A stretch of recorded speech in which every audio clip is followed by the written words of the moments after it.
Why you need to unplug. We're in a total wired society. We're in a wired world. We're wired for sound. It's too much. It's too much. We've got to unplug. Um, One reason I like to unplug is so that I can hear my mind think. There was a great Indian master who once said you should read 1 hour, write 2 hours, and think 3 hours and meditate all the time. But the way that I've interpreted that is that reading is a passive exercise.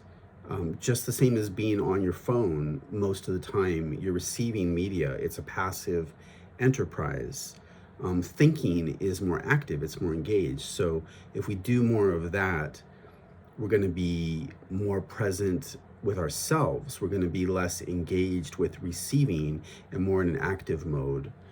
When I go on a walk, I used to bring my earbuds and my phone, and I used to listen to something, and I used to, a podcast or a video.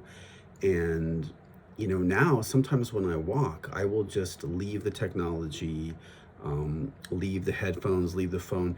I will allow my mind to work, allow my mind to come up with its own ideas and not just be a receptive recipient to somebody else's ideas or somebody else's thoughts and hear my own thoughts. When I went camping a few years ago, it was 4 days, almost 4 days of being offline. And that was a real unplug. And it felt liberating. It felt freeing. It felt clearing. It was like getting the electronic cobwebs out of the head and just resetting. And I loved it. Unfortunately, this last summer, I went backpacking for a couple nights, and way up there near the Pacific Crest Trail in Northern California, I was getting reception. So I could not unplug, even though I was backpacking in the middle of nowhere.